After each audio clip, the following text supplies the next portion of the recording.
é a primeira coisa que acontece antes de você escolher como você vai se expressar. E essa escolha, quando é feita com sabedoria, você consegue desenvolver pessoas, fazer acordos, fechar negócios, desenvolver vínculo. E vínculo fica. E que interessante que você está falando, porque eu queria até ouvir um pouco da tua experiência, que eu também trabalhei muito tempo no mercado corporativo e hoje, principalmente, tem muito aquela coisa do assédio moral, né? As pessoas, acho que estão...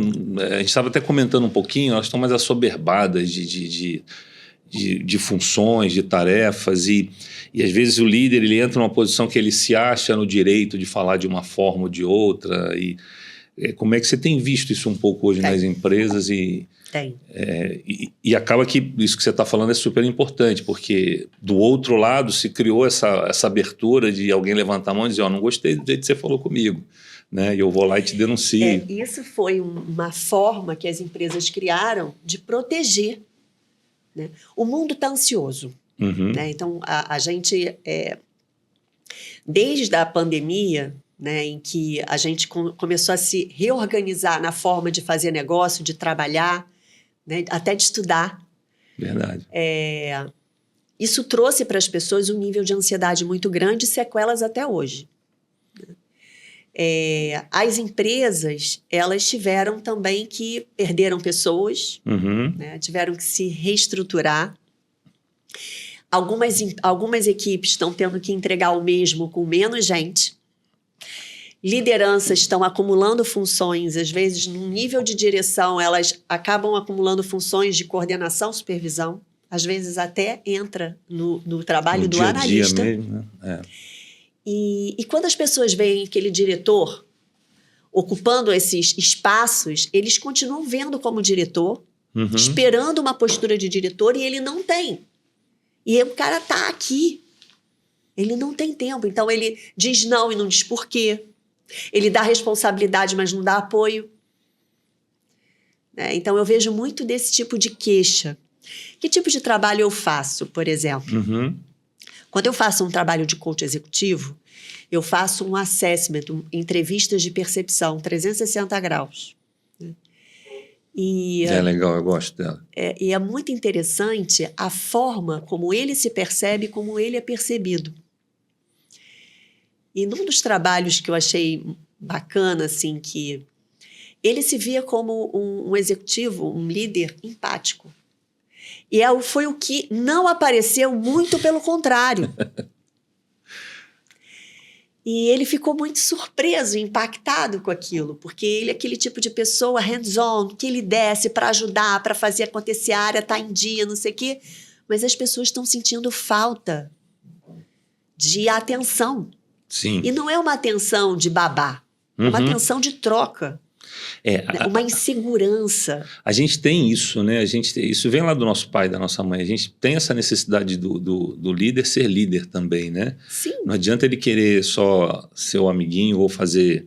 Ele precisa ser o líder, você precisa de direção realmente, né? É a direção, é o reforço positivo, é o feedback, onde é que a gente está acertando. Por exemplo, ele tem, pensando assim nesse caso, né? Pessoas no time dele, por ele ter buracos, né, no middle management que ele está tendo que acumular, as pessoas continuam vendo ele como diretor, mas ele desce para ocupar esse lugar eventualmente de gerente e coordenador, mas as pessoas não continuam vendo um buraco. Sim. E vem uma distância muito grande para falar com ele. Turnover está alto nessa área, por exemplo. Verdade. E assim, e você olha os pontos altos desse executivo, vem coisas do tipo, é uma pessoa com uma inteligência fora da curva. Todo mundo confia no que ele fala. Uma capacidade de mobilização de projetos que são transversos enorme. Mas chega nos aspectos humanos, ele peca. E deixa a equipe um pouco órfã, né? Mas você não acha também que, pelo menos a minha visão, por muito tempo, essa história do humano na empresa... ela foi mal vista, né? O líder ele quase tinha que ser um capataz. A gente vem de uma cultura lá de trás de um líder ser meio capataz. Mas acho que cada vez mais essa coisa do humano vem se tornando necessário, né? Vem. Por quê? Por conta até do momento de mundo, a agilidade. Quando a gente fala em entregas rápidas, em ter agilidade, você fala de equipes mais horizontais.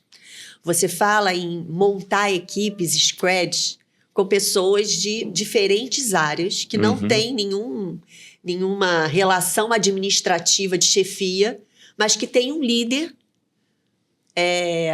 temporário para tocar aquele negócio ali e fazer aquele produto, botar aquele produto novo na rua. Né? Então, assim, a horizontal, aprender a trabalhar na horizontal com responsabilização, com autorresponsabilidade, com colaboração, faz com que você quebre um pouco essas estruturas tão rígidas e desencastele também. Sim. Então, assim, mesmo que você tenha lá as sem áreas precisar funcionais... perder a sua posição, né, a sua liderança. Gente não está falando de que precisamos de chefias, sim, vamos continuar tendo chefias, mas talvez menos níveis. Sim, isso já vem até acontecendo. A outra coisa, essas chefias, elas vão precisar ter uma habilidade de conversar com gerações. A gente falou isso no início, eu fiquei com isso na cabeça. Uma das coisas importantes para a gente conseguir trabalhar boas conversas é saber conversar com 5 gerações na mesma mesa. Sim, é uma realidade hoje, né? E assim, sem o mais novinho desprezar o mais sênior da mesa, achando que o mais sênior já devia estar indo para casa, assim como o mais sênior da mesa não ficar olhando para aquele novinho e achar que ele não tem nada para agregar ali ou que ele representa uma ameaça. Porque, no fundo, a gente vai ter que aprender a reunir competências técnicas e competências também de resiliência. Gente, resiliência, flexibilidade, adaptabilidade demanda maturidade. Então, a gente não pode ter uma equipe só de novinho. Sim. Como não pode ter uma equipe só de velhinho. Para a gente ter uma equipe criativa, a gente tem que ter diversidade etária, de toda a ordem. E aprender a conversar. E essa é uma que eu acho que tem faltado um pouco. Está começando a se voltar a falar nisso, né? Mas a gente teve uma onda muito de trazer gente muito nova, né? Agora se olhou e está se fazendo um pouco esse mix, né, de etariedade. Porque não dá para descartar. E o de cá não tem a experiência ainda necessária, né? Não, eu acho que hoje o mundo exige da gente múltiplas experiências. Né? Então, tecnologia, os nativos digitais, eles já vêm com tudo.